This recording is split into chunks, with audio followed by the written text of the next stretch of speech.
அன்பான கிறிஸ்தவ சகோதர சகோதரிகளுக்கு வணக்கம். இந்த வீடியோவில் பல நபர்கள் இயேசு கிறிஸ்து நாம் ஐஸ்வர்யவான்கள் ஆகிறதுக்காக அவர் தரித்திரரானார். அவர் தரித்திரரானனால நாம் ஐஸ்வர்யவான்களாக தான் இருக்கணும். ஏன்னா அப்படி ஐஸ்வர்யவான்களாக இருக்கணும் அப்படிங்கிறதுக்காக தான் இயேசு கிறிஸ்து தரித்திரரானார் அப்படிங்கிற ஒரு விஷயத்தை பேசுகிறாங்க. ஒருவேளை நீங்கள் பணக்காரங்களாக இல்லை அப்படின்னா, ஐஸ்வர்யவான்களாக இல்லை அப்படின்னா, நீங்கள் கடவுளை விசுவாசிக்கலை அல்லது நீங்கள் சபிக்கப்பட்டிருக்கீங்க அப்படி இப்படின்னு சொல்லி ஏதாவது அந்த மாதிரியான நிறைய விஷயங்கள் சொல்லப்படுது. எந்த வசனத்தினுடைய அடிப்படையில் இது சொல்லப்படுது அப்படின்னா, 2 கொரிந்தியர் 8வது அதிகாரம் 9வது வசனத்தில், நம்முடைய கர்த்தராகிய இயேசு கிறிஸ்துவின் கிருபையை அறிந்திருக்கிறீர்களே, அவர் ஐஸ்வர்யம் உள்ளவராயிருந்தும் நீங்கள் அவருடைய தரித்திரத்தினாலே ஐஸ்வர்யவான்கள் ஆகும்படிக்கு உங்கள் நிமித்தம் தரித்திரரானாரே அப்படிங்கிற இந்த வசனத்தை பயன்படுத்தி, இந்த வசனத்தில் உள்ள அந்த ஒரு சென்டென்ஸ், அதாவது நீங்கள் அவருடைய தரித்திரத்தினாலே ஐஸ்வர்யவான்கள் ஆகும்படிக்கு உங்கள் நிமித்தம் தரித்திரரானார் அப்படிங்கிற அந்த ஒற்றை சென்டென்ஸ் எடுத்துக்கிட்டு, இந்த சென்டென்ஸுடைய அடிப்படையில் பாருங்கள், கிறிஸ்து நாம் ஐஸ்வர்யவான்கள் ஆகும்படிக்கு தான் அவர் தரித்திரராக இருக்கிறாரு. அப்போ நாம் ஐஸ்வர்யவான்கள் ஆகணும் அப்படிங்கிறதான் கடவுளுடைய விருப்பம். நீங்கள் ஐஸ்வர்யவான்களை இல்லை அப்படின்னா அப்போ இதில் ஏதோ பிரச்சனை இருக்குது அப்படின்னு சொல்லி பல நபர்கள் போதிக்கிறாங்க. ஆக்சுவலாக இந்த பகுதியை நீங்கள் பார்த்தீங்க அப்படின்னா, இந்த பகுதியில் நீங்கள் ஐஸ்வர்யவான்கள் ஆகணும் அப்படின்னு சொல்லி பவுல் அந்த இடத்துல எழுதலை. மாறாக நீங்கள் தரித்திரர் ஆகணும் அப்படின்னு சொல்லி தான் எழுதுறாரு. அதற்கு ஆப்போசிட்டான விஷயத்தை தான் இதில் எழுதுறாரு. என்ன பதர் இப்படி சொல்கிறீங்க, எல்லாரும் இந்த வசனத்தை பயன்படுத்தி நீங்கள் பணக்காரன் ஆகணும்னு சொல்லி சொல்கிறாங்கன்னு சொல்லிட்டு இருக்கீங்க, நீங்கள் என்னென்னா அப்படியே ஆப்போசிட்டில் சொல்கிறீங்க அப்படின்னு சொல்லி உங்களுக்குள்ள ஒரு கேள்வி வரலாம். இந்த வீடியோ ஃபுல்லாக நான் ஒரு சில வேத பகுதிகளை நான் உங்களுக்கு காட்டுறேன். நீங்கள் அதை கவனமாக கவனிச்சுட்டு வந்தீங்க அப்படின்னா அந்த வீடியோ முடிக்கும்போது இந்த பகுதியில் அப்போஸ்தலனாகிய பவுல் என்ன சொல்ல வராரு அப்படிங்கிறது உங்களுக்கு தெளிவாக புரியும். ஓகேவா? ரைட்.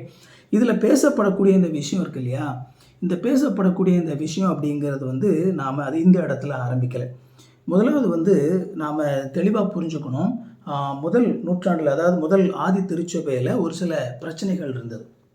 அதாவது அப்போஸ்தலனாகிய பவுல் இயேசு கிறிஸ்துவனுடைய கிருபை அடிப்படையிலான சுவிசேஷத்தை அவர் எல்லா இடங்களிலும் பிரசங்கித்து திருச்சபையை நிறுவி கொண்டு வருகிறார். அப்போது எருசலேமிலிருந்து அங்கே யூத பின்னணியிலிருந்து கிறிஸ்தவர்களான ஒரு சிலர், அவங்க கிறிஸ்தவர்களாக மாறிட்டாங்க. ஆனால் உள்ளே போனதுக்கப்புறம் அந்த நற்செய்தியை கேள்விப்படும் போது அவங்களுக்கு அது பிடிக்க மாட்டேங்குது. அதாவது அவங்களுடைய பழைய நியாயப்பிரமாணங்களையும் பாரம்பரியங்களையும் விட்டு விடுறதுக்கு அவங்களுக்கு மனசு இல்லை. அப்போ அவங்க என்னென்னா அதில் உள்ள அந்த வைராக்கியத்தோடு அவங்க இருக்கிறாங்க. அப்போ அவங்க அதில் ஒரு கூட்டம் என்ன செஞ்சாங்க அப்படின்னா, மற்ற திருச்சபைகளுக்கு, அதாவது வேறு இடங்களில் உள்ள திருச்சபைகளுக்கு அங்கே போய் என்ன செஞ்சாங்கன்னா, இப்போ பொதுவாக ட்ராவலிங் ப்ரீச்சர்ஸ் அப்படிங்கிறது அந்த காலத்தில் நார்மலாக இருந்த ஒரு விஷயம். நாங்களும் கிறிஸ்தவர்கள் தான், நாங்களும் இயேசு கிறிஸ்துவை ஏற்றுக்கொண்டு இருக்கிறோம் அப்படின்னு சொல்லிட்டு முதல்ல சர்ச்சுக்குள்ளே அவங்க போயிடுறாங்க.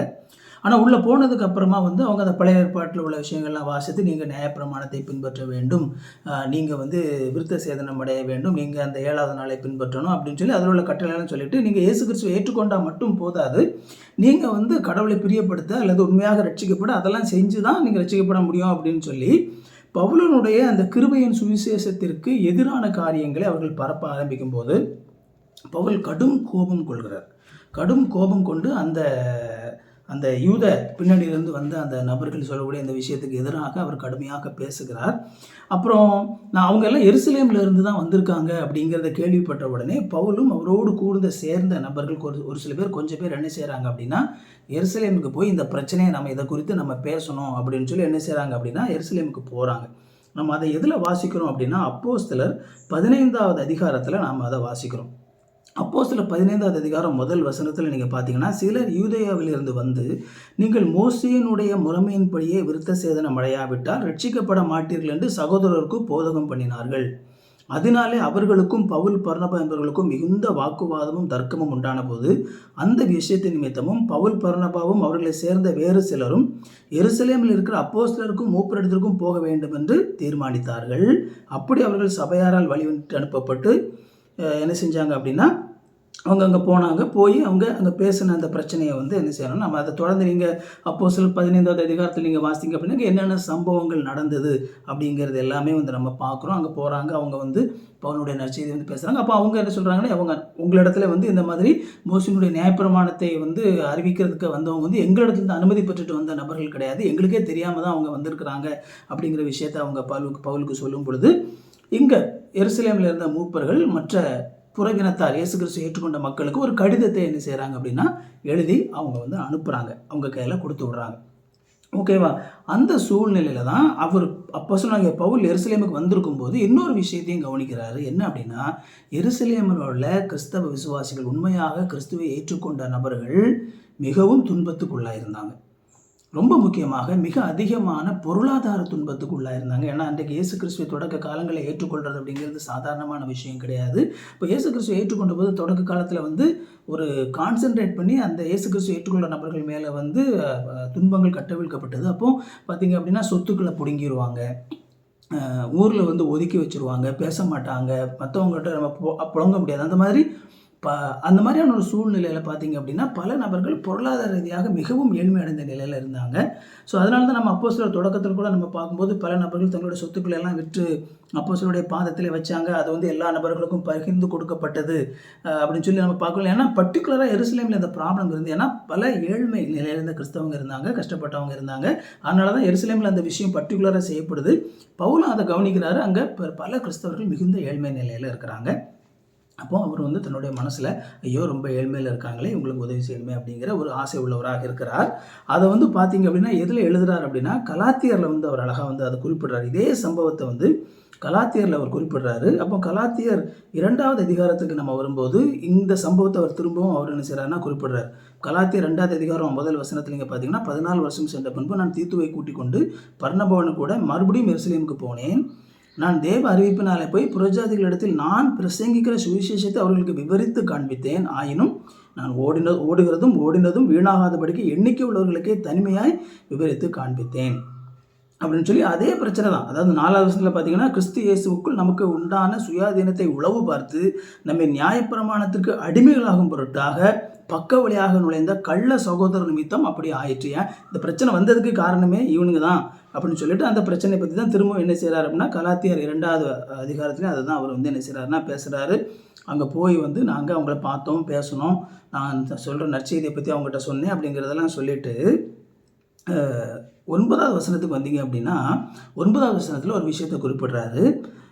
எனக்கு அளிக்கப்பட்ட கிருபையை அறிந்தபோது தூண்களாக எண்ணப்பட்ட யாக்கோவும் கேபாவும் யோவானும் தாங்கள் விருத்த சேதனம் உள்ளவர்களுக்கும் புறஜாதிகளுக்கும் பிரசங்கிக்கும்படி அந்யோன்ய ஐக்கியத்திற்கு அடையாளமாக எனக்கும் பர்னபாவுக்கும் வலதுகை கொடுத்து தரித்திரரை நினைத்து கொள்ளும்படி மாத்திரம் சொன்னார்கள். அப்படி செய்யும்படி அதற்கு முன்னமே நானும் கருத்துள்ளவனாய் இருந்தேன்.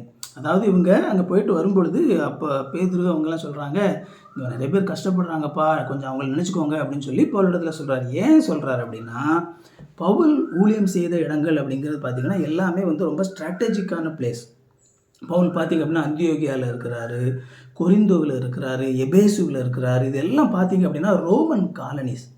ஓகேவா? இன்னொரு விதத்தில் சொல்லணும் அப்படின்னா ரோமர் அந்த நாட்களில் இருந்த ரோம ராஜ்யத்தில் இது எல்லாமே பிஸ்னஸ் ஹப்ஸ், அதாவது இப்போ வணிகங்கள் நடைபெற்ற இடம். இப்போ இந்த வணிகங்கள் நடைபெற்ற இடம்னு சொல்லி வரும்போது இது எல்லாமே பார்த்திங்க அப்படின்னா பெரிய சிட்டிஸ், ஓகேவா? Metropolitan cities. ஒரு இன்றைக்கி வந்து நம்ம பெங்களூர் பார்க்குற மாதிரி இன்றைக்கி சென்னை அப்படின்னு சொல்லி பார்க்கும்போது எல்லாமே மெட்ரோபாலிட்டன் சிட்டிஸாக இருக்குது. பொதுவாக சிட்டி அப்படின்னு சொல்லி வரும்போது அங்கே பெரிய செல்வந்தர்கள் இருப்பாங்க, பெரிய பெரிய பணக்காரங்க இருப்பாங்க. பணம் அப்படிங்கிறது சாதாரணமாக புழங்கும். அப்போ பவுல் ஊழியம் செய்த இந்த இடங்கள்லே திருச்சபைகளை அவர் ஸ்தாபிக்கும் போது அங்கே பலவிதமான பின்னணியிலிருந்து வரக்கூடிய மக்கள் அங்கே திருச்சபைக்கு இயேசு கிறிஸ்துவை ஏற்றுக்கொண்டு வந்தாங்க. அதில் இயேசு கிறிஸ்துவை ஏற்றுக்கொண்ட பெரும் செல்வந்தர்கள் எல்லாருமே என்ன செய்கிறாங்க அப்படின்னா திருச்சபைக்கு வராங்க. அதில் ரொம்ப முக்கியமாக கொரிந்து திருச்சபையில் பார்த்திங்கன்னா ரொம்ப மிகப்பெரிய செல்வந்தர்கள் எல்லாம் இருந்தாங்க. அவங்க இருந்தாங்க அப்படிங்கிறதுக்கான ஆதாரத்தை நம்ம எதில் பார்க்குறோம் அப்படின்னா முதல் 1 கொரிந்தியரில் நம்ம பார்க்குறோம். 1 கொரிந்தியரில் வந்து பல பிரச்சனைகளை வந்து பவுல் பேசுகிறாரு. அந்த கொரிந்து திருச்சபையில் உள்ள பிரச்சனைகளை சரி பண்ணுறதுக்காக அவர் பேசும்போது அந்த கம்யூனியன் வந்து நம்ம பொதுவாக வாசிப்போம் இல்லையா, அந்த பகுதியில் நீங்கள் அதை கவனித்து பார்த்தீங்க அப்படின்னா பல செல்வந்தர்கள் என்ன செய்கிறாங்க, அவங்க சாப்பாடை கொண்டு வந்து ஒரு சிலர் வந்து என்ன செய்கிறாங்கன்னா பசியாக இருக்கிறாங்க, ஒரு சிலர் நீங்கள் விரித்து இருக்கிறாங்க அப்படின்னு சொல்லி சொல்கிறாங்க. அதாவது ஒரு சில பேர் நல்லா சாப்பிட்டு நல்லா வயிற்றுக்கு நல்லா ஒயினெல்லாம் குடித்து நல்லா அரக்கத்தில் உட்காந்துட்டு இருக்காங்க ஆராதனையில். இன்னொரு சிலர் பார்த்திங்க அப்படின்னா பசியோட சாப்பாடு இல்லாமல் இருக்கிறாங்க அப்படின்னு சொல்லி சொல்லும் பொழுது அந்த கொரிந்து திருச்சபையில் மிகுந்த வசதி உள்ள பணக்காரங்களும் இருந்தாங்க, ஏழைகளும் இருந்தாங்க அப்படிங்கிறது என்ன சொல்லி நம்ம பார்க்குறோம். அப்போது இந்த சூழ்நிலையில் தான் அவர் வந்து பவுல் என்ன செய்கிறாரு, அவர் ஊழியம் செய்த இடங்களில் இருக்கிற அந்த வசதியான நபர்களிடத்தில் போய் அவங்க வந்து இந்த தர்ம சகாயம் அப்படிங்கிற விஷயத்தை அவங்க ஆரம்பிக்கிறாங்க. ஓகேவா? தர்ம சகாயம் அப்படிங்கிற அந்த வார்த்தை, இந்த தர்ம சகாயம் அப்படிங்கிறது என்ன அப்படின்னா அவங்க நம்ம முன்னாடியே நம்ம சொன்னது போல் எருசலேமில் உள்ள விசுவாசிகள் மிகவும் பொருளாதார ரீதியாக ரொம்ப கஷ்டப்படுறாங்க. அதனால் மற்ற பகுதியிலே பொருளாதார ரீதியாக நல்லா இருக்கக்கூடியவங்க என்ன செய்யணும் அப்படின்னா, அவங்க அந்த பணத்தை பிரித்து எருசலேமில் இருக்கிற விசுவாசிகளுக்கு உதவி செய்கிறதுக்காக அவங்களுக்கு அனுப்பணும் அப்படிங்கிற ஒரு முடிவுக்கு அதை என்ன செய்கிறாங்கன்னா, அதற்கென்று ஒரு குழுவை அவங்க அமைத்து, ஏன்னா பவுல் அந்த இடத்துல என்கிட்ட பணத்தை கொடுங்க அப்படின்னு சொல்லி கேட்கல. அவர் அந்த விஷயத்தை அவர் அங்கே மற்ற திருச்சபைகளுக்கு அந்த விஷயத்தை அவர் சொல்கிறாரு. சொல்லிவிட்டு நீங்கள் இந்த மாதிரி நாங்கள் ஒரு விஷயம் செய்கிறோம். ஸோ இந்தந்த சகோதரர்களை நாங்கள் அதற்குன்ட்டு நாங்கள் நியமித்து இருக்கிறோம்.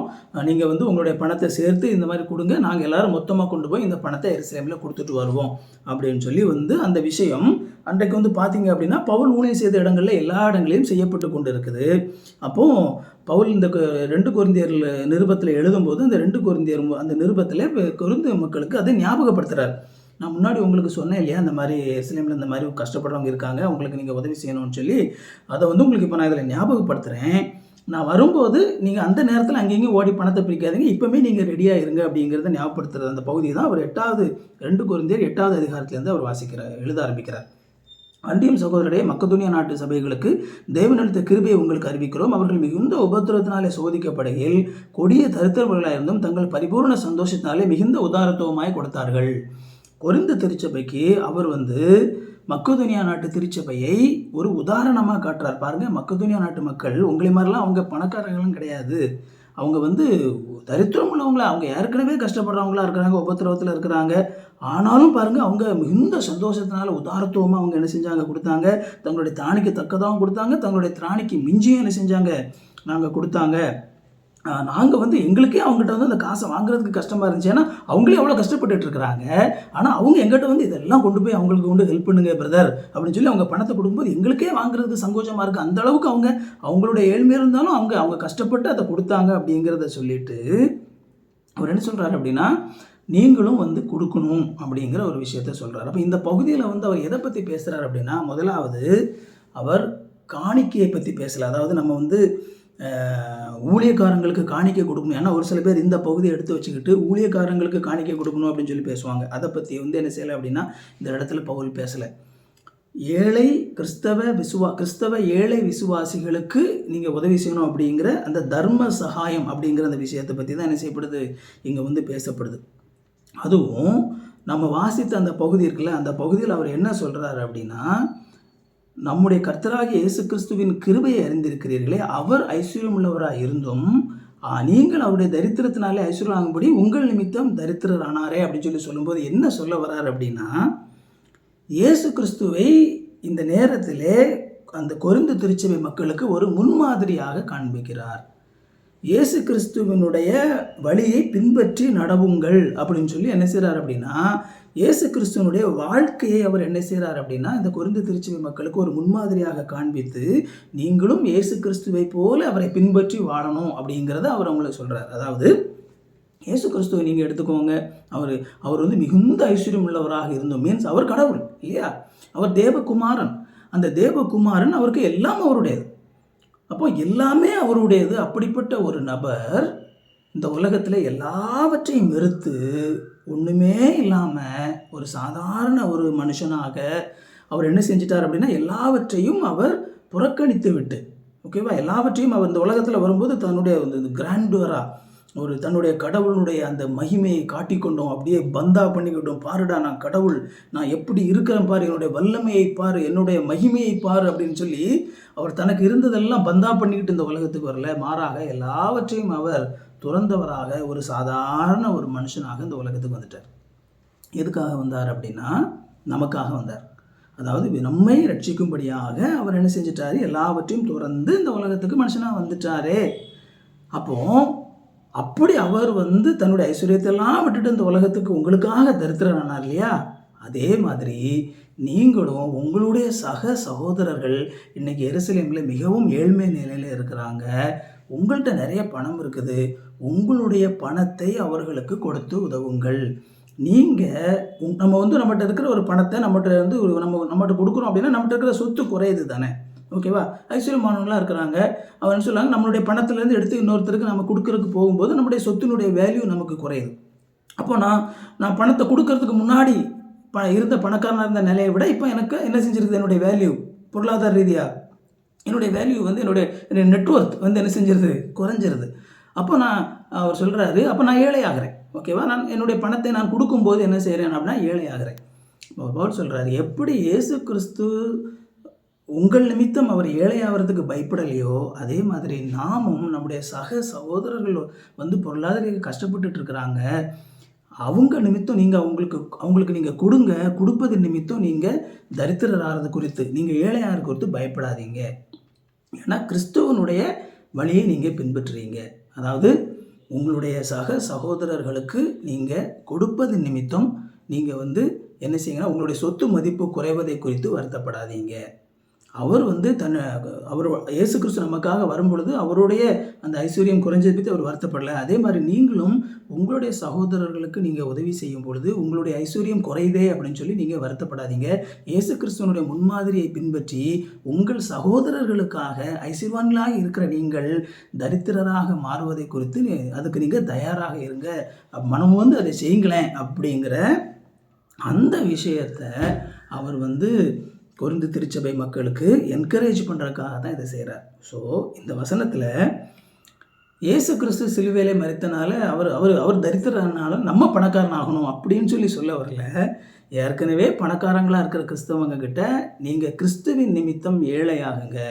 மீன்ஸ் நீங்கள் உங்களுடைய பணத்தை துன்பத்தில் இருக்கக்கூடிய, ஏழ்மையில் இருக்கக்கூடிய, கஷ்டத்தில் இருக்கக்கூடிய சக சகோதரர்களுக்கு உதவி செய்யுங்க உங்களுடைய பணத்தை பயன்படுத்தி அப்படிங்கிறத என்ன செய்கிறார் அப்படின்னா சொல்கிறார். இயேசு கிறிஸ்துவை முன்மாதிரியாக காட்டுறார். நம்ம யோவான் 15 நீங்கள் வாசித்தீங்க அப்படின்னா தன்னுடைய சகோதரர்களுக்காக தன்னுடைய ஜீவனை கொடுப்பதை பார்க்கலும் பெரிய அன்பு இல்லை அப்படின்னு சொல்கிறார். இயேசு கிறிஸ்து உங்களை நான் என்னுடைய சகோதரர்கள் சொன்னேன், நண்பர்கள் சொன்னேன் அப்படின்னு சொல்லிட்டு என்ன செய்கிறாருன்னா உங்களுக்காக நான் ஜீவனை கொடுப்பதில் பெரிய அன்பு இல்லைன்னு சொல்லிட்டு ஆண்டவர் என்ன செய்கிறார் அப்படின்னா தன்னுடைய ஜீவனை கொடுத்து அவருடைய அன்பை நிரூபித்தார். அப்புறம் அதே இதில் நீங்கள் பார்த்தீங்க அப்படின்னா நீங்களும் உங்களுடைய சகோதரர்களுக்காக உங்களுடைய ஜீவனையும் கொடுக்க ஆயத்தமாக இருங்க. மீன்ஸ் இயேசு கிறிஸ்துவனுடைய அதே முன்மாதிரி தான். பாருங்கள், இயேசு கிறிஸ்து எப்படி நமக்காக தன்னுடைய ஜீவனையும் கொடுத்தாரோ அதே மாதிரி நம்முடைய சகோதரர்களுக்காக நாம் நம்முடைய ஜீவனையும் கொடுக்க ஆயத்தமாக இருக்கணும். அதுதான் வந்து ஒரு சகோதரத்துவ அன்பு அப்படிங்கிறது வேதாகமத்தில் அதே விஷயம்தான். இயேசு கிறிஸ்துவை முன்மாதிரியாக காண்பித்து அவர் என்ன செய்கிறாருன்னா உங்களுடைய பணத்தை நீங்கள் என்ன செய்யுங்க, சந்தோஷமாக நீங்கள் என்ன செய்யுங்க மற்றவங்களுக்கு கொடுங்க அப்படின்னு சொல்கிறதுக்காக பயன்படுத்தக்கூடிய ஒரு பகுதி தான் இது. அதில் நீங்கள் அதுக்கு அடுத்த அதிகாரத்தில் நீங்கள் பார்த்தீங்க அப்படின்னா நீங்கள் அந்த மாதிரி நீங்கள் ஜெனரஸாக கொடுங்க, உற்சாகமாக கொடுங்க அப்படின்னு சொல்கிறாரு. இந்த இடத்துல உற்சாகமாக கொடுங்க அப்படின்னு சொல்லும்போது ஒன்ஸ் அகைன் திரும்பவும் நான் உங்களுக்கு ஞாபகப்படுத்துகிறேன், அவர் வந்து தனக்கு காணிக்க பிரிக்கலை இன்றைக்கி. ஏன்னா இந்த நேரத்தில் வந்து நீங்கள் உற்சாகமாக கொடுங்கள் அப்படின்னு சொல்லிவிட்டு வந்து என்ன செய்வாங்க அப்படின்னா பல ஊழியர்கள் தங்களுக்கு பணத்தை பிரிச்சிருவாங்க. இதில் வந்து அவர் தனக்கு பணம் பிரிக்கலை, அவர் ஏழை மக்களுக்கு வந்து பணத்தை கொடுங்கன்னு சொல்லிட்டு இருக்கிறார். உற்சாகமாக கொடுங்க, நீங்கள் கொடுத்தீங்கன்னா அதே அடுத்த அதிகாரத்தில் நீங்கள் பார்த்தீங்க அப்படின்னா சிறுக விதைக்கிறவன் சிறுக அறுப்பான். அதுக்கு அடுத்த அதிகாரம் 2 Corinthians 9 பெருக விதைக்கிறவன் பெருக அறுப்பான், அவனவன் விசனமாயமல்ல கட்டாயமல்ல மனதில் நிமித்தப்படியே கொடுக்கக்கூடவன் உற்சாகமாக கொடுக்கிற இடத்தில் தேவன் பிரியமாக இருக்கிறார். இதை சொல்லிவிட்டு என்ன செய்வாங்க தெரியுமா, பாருங்கள் இப்போ சிறுக விதைக்கிறவன் சிறுக அறுப்பான், பெருக விதைக்கிறவன் பெருக அறுப்பான், நீங்கள் எனக்கு கொடுங்க, நீங்கள் அள்ளி கொடுத்தீங்கன்னா அவங்களுக்கு ஆண்டவர் தருவார்னு சொல்லிவிட்டு என்கிட்ட பணத்தை கொடுங்கன்னு சொல்லிட்டு பாஸ்டரும் ஊழியக்காரங்களும் பிடுங்கிடுவாங்க. அதுவல்ல இங்கே பவுல் பேசுகிறது. கஷ்டப்படுற ஏழை விசுவாசிகளுக்கு கொடுங்க அப்படிங்கிறத பற்றி பேசிகிட்டு இருக்கிறார். ஸோ இது என்ன சொல்ல வர்றார் அப்படின்னா இந்த இதில் நீங்கள் வந்து உற்சாகமாக கொடுங்க. அதாவது நான் இவ்வளோ கொடுத்தா கடவுள் எனக்கு எவ்வளோ தருவார் அப்படிங்கிற கண்ணோட்டத்தில் கொடுக்கறது வந்து மன உற்சாகமாக கொடுக்கறது இல்லை. நீங்கள் சந்தோஷமாக ஆண்டவருக்கு நான் என்னுடைய சக சகோதரர்களுக்கு நான் உதவி செய்கிறேன், ஐயோ கஷ்டப்படுறாங்களே அப்படின்னு உற்சாகமாக நீங்கள் மன விருப்பத்தோடு நீங்கள் உங்களுக்கு செய்யும்போது கடவுள் அதை பார்த்துட்டு இருக்கிறாரு, அவர் உங்களே கைவிட்டு விட மாட்டார். சரியா? அது நீங்கள் பின்பகுதியில் நீங்கள் பார்த்தீங்க அப்படின்னா வெறுமனே அவர் பணம் கொடுப்பாரு திரும்ப அப்படின்னு சொல்லாமல் எல்லா விஷயத்திலும் ஆண்டவர் உங்களை பொறுப்படுத்துக்குவார், எல்லா விஷயத்திலும் ஆண்டவர் உங்களை பெருக செய்வார். அதாவது உங்களுடைய வாழ்க்கை ஒரு முழுமையான ஒரு வாழ்க்கையாக, ஒரு திருப்தியான வாழ்க்கையாக இருக்கும். வெறுமனே ஃபினான்ஷியல் பெனிஃபிட்டை மட்டும் பற்றி அவர் அதில் பேசலை, மாறாக நம்முடைய ஸ்பிரிச்சுவல் லைஃப், நம்முடைய மென்டல் லைஃப், நம்முடைய ஃபிசிக்கல் லைஃப், நம்முடைய சோஷியல் லைஃப், நம்முடைய ஃபேமிலி லைஃப், இது எல்லா விஷயத்துலையும் உங்களை பெருகச்சே ஆண்டவர் உள்ளவராக இருக்கிறார். நீங்கள் எல்லா விஷயத்துலையும் ஆண்டவர் உங்களை என்ன செய்வார், நீங்கள் பெருகுவீங்க அப்படிங்கிற ஒரு விஷயத்தை பேசுகிறார். எப்போது நாம் மனமு வந்து துன்பத்தில் இருக்கக்கூடிய, ஏழ்மையில் இருக்கக்கூடிய, கஷ்டத்தில் இருக்கக்கூடிய சக விசுவாசிகளுக்கு நான் என்னுடைய சொந்தத்திலிருந்து எடுத்து நான் அவங்களுக்கு உற்சாகமாய் உதவி செய்யும்போது அதை ஆண்டவர் ரொம்ப மகிழ்ச்சியோடு அதை வந்து என்ன செய்கிறாருன்னா அதை பார்க்குறாரு அப்படின்னு சொல்லி வந்தால் நம்ம வந்து இந்த பகுதி ஃபுல்லாக நீங்கள் வாசித்தீங்க அப்படின்னா 9 வாசித்தீங்க அப்படின்னா ரொம்ப அழகாக அவர் கடைசி எழுதியிருப்பார். இந்த தர்ம சகாயமாகிய பணிவிடை பரிசுத்தவான்களுடைய குறைவுகளை நீக்குகிறதும் அல்லாமல், எத்தனாவது வசனம்? 12வது வசனம். ஆமாம், நீக்குகிறதும் இல்லாமல் அநேக தேவனை ஸ்தோத்திரிப்பதனாலே சம்பூர்ண பலனுள்ளதாயும் இருக்கும். அவர்கள் இந்த தர்ம சகாயத்தினாகிய நன்மையை அனுபவித்து, அதாவது நீங்கள் காசு கொடுக்கும்போது கஷ்டத்தில் இருக்கிறாங்க, பசியில் இருக்காங்க, இல்லாமல் இருக்கிறாங்க, அவங்களுக்கு அந்த காசு கிடைக்கும்போது அந்த நன்மையை அவங்க அனுபவித்து நீங்கள் கிறிஸ்துவின் சுவிசேஷத்தை கீழ்ப்படிதலோடய அறிக்கையிட்டது நிமித்தம். அப்போ இப்படி செய்கிறது நிமித்தம் நம்ம என்ன செய்கிறோமா? நம்முடைய சுவிசேஷத்தை அறிக்கையிடுறோம். நம்முடைய நம்பிக்கையை அதில் நம்ம என்ன செய்கிறோமா? அறிக்கையிடுறோமா? நான் சும்மா நம்புறேன்னு சொல்லிட்டு அலையிறது இல்லை. இந்த மாதிரியான விஷயங்கள் செய்யப்படும் பொழுது தான் நான் உண்மையாகவே நற்செய்தியை அறிக்கையிடுகிறேன். நம்ம வாயினால் அறிக்கையிடுறதை பற்றி மட்டும்தான் நிறைய நேரங்களில் நம்ம பேசுகிறோம். ஆனால் நம்ம இந்த மாதிரியான விஷயங்களை செய்யும்போது தான் நான் நற்செய்தியை என்ன செய்கிறேன்? ப்ராக்டிக்கலாக அறிக்கையிடுறேன் அப்படிங்கிறார். நீங்கள் கிறிஸ்துவின் சுவிசேஷத்தை கீழ்ப்படிதலோடு அறிக்கையிடுறது நிமித்தமும் தங்களுக்கும் மற்ற அனைவருக்கும் நீங்கள் உதாரத்துவமாய் தர்மம் செய்கிற நிமித்தம் அவர்கள் தேவனை மகிமைப்படுத்தி உங்களுக்காக வேண்டுதல் செய்து தேவன் உங்களுக்கு அளித்த மிகவும் விசேஷ கிருபை நிமித்தம் உங்கள் மேல் வாஞ்சியாக இருக்கிறார்கள். தேவன் அருளியை சொல்ல முடியாத ஈவுக்காக அவருக்கு ஸ்தோத்திரம். பாருங்க, இப்படிப்பட்ட உதவியை செய்யும்படி ஆண்டவர் உங்களுக்கு வாய்ப்பளித்து இருக்கிறாரே, அதற்காக ஆண்டவருக்கு ஸ்தோத்திரம். நாம் இன்னைக்கு என்ன அப்படின்னா, இன்னும் சேர்த்துருங்க, அதுதான் ஆசீர்வாதம் அப்படின்னு சொல்லி நம்ம பேசிகிட்டு இருக்கிறோம். ஆனால் அங்கே பவுல் சொல்கிறாரு, பாருங்கள், கொடுங்க, ஏழைகளுக்கு கொடுங்க. முக்கியமாக விசுவாச ஏழைகளுக்கு நீங்கள் அவங்களுக்கு கொடுத்து அவங்கள தூக்கி விடுங்க. அது மிகுந்த நன்மையான ஒரு காரியமாக கடவுளுடைய பார்வையில் இருக்குது அப்படின்னு சொல்லி சொல்கிறாரு. அதை பற்றி தான் இந்த பகுதியில் பேசுகிறாரு. நாம் இன்னும் அதிக பணக்காரனாக ஆறதை பற்றி அல்ல, மாறாக ஏற்கனவே வசதியாக இருக்கிறவங்க நம்முடைய வசதியையும் இழந்து நம்ம சக விசுவாசிகளுக்கு உதவி செய்ய கடனாளிகளாக இருக்கிறோம் அப்படிங்கிறது தான் அந்த பகுதியில் பேசப்படுது. ஸோ என்ன பவுல் இந்த இடத்துல சொல்கிறார் அப்படிங்கிறது உங்களுக்கு புரிஞ்சிருக்கும் அப்படின்னு சொல்லி நினைக்கிறேன். தொடர்ந்து ஆண்டவருடைய நாமம் மகிமைப்படும்படியாக ஒருவேளை உங்களால் சக விசுவாசிகளுக்கு என்னென்ன விதத்தில் உதவி செய்ய முடியுமோ அந்த விதத்தில் நாம் சக சகோதரர்களுக்கு உதவி செய்து அவர்களை தூக்கிவிட நாம் கடனாளிகளாக இருக்கிறோம். ஆண்டவர் இந்த செய்தி ஆண்டவர் ஆசீர்வதிக்கட்டும். தொடர்ந்து வேறு வீடியோவில் சந்திப்போம் சகோதரர்களே. நன்றி. God bless you.